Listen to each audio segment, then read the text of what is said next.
Last week, activists traveled to the nation's capital to demand federal intervention in the Los Angeles methane gas leak, which many say is as serious an environmental disaster as the BP oil spill of 2010. We were out in front of the EPA today to deliver a message to EPA administrators to use their authority to protect the residents of Porter Ranch and the San Fernando Valley. Local residents and consumer advocates from Food and Water Watch say the company SoCalGas, as well as local, state, and federal representatives, have been far too slow to respond to the crisis, and it was only through the residents' own efforts that the gas company even acknowledged publicly there was a dangerous methane leak. It wasn't until a group of residents called Save Porter Ranch really exposed the situation to our local electeds that the severity of the situation started to be understood. And then came the press. And Governor Brown, for 74 days, did nothing. So far, the gas leak has spewed more than 85,000 metric tons of noxious methane over the past 3 months. Methane is a greenhouse gas that is 86 times more potent than carbon dioxide as a driver of climate change. A lot of these wells are 50, 60, some are even 80 years old. There's over 100 of them up in the field.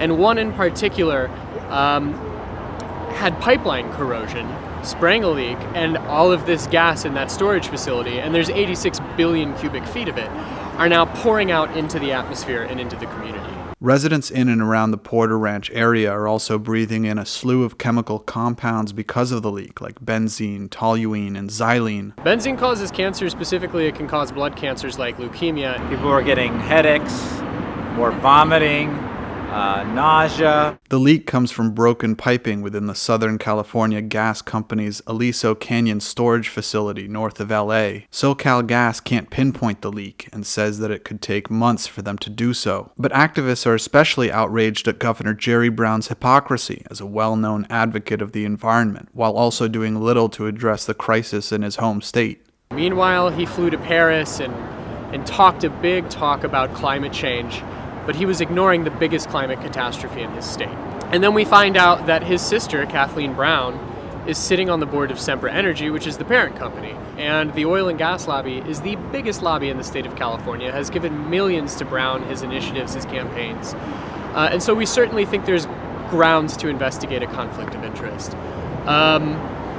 As for calling for the governor's resignation, I think that's certainly an interesting idea, and I would like to see how all this plays out as we go. On Saturday, Southern California air regulators failed to take a course of action on containing the methane, furthering the harm to health and the environment that residents and activists want the EPA to put a stop to immediately. Amid the crisis, Food and Water Watch and other environmental organizations don't want the public to lose sight of the larger goal, which is not only to fix the leak, but to fight the surge of fracking and the use of natural gas in California as well as in other parts of the country. Certainly, that makes sense. We have to plug the leak.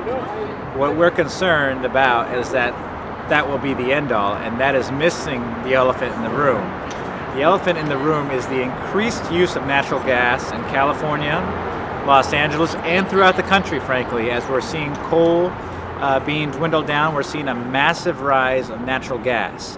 And with that increase of natural gas, we've seen more blowouts, explosions around the country, and certainly the Porter Ranch is on another level. However, this storage facility, there's about 300 to 400 facilities like the Aliso Canyon facility that are also in danger of having similar accidents. So what we need to be doing is phasing out natural gas in favor of renewable energy in California and throughout the country. For The Real News, Thomas Hedges and Kathleen Carter reporting from Washington.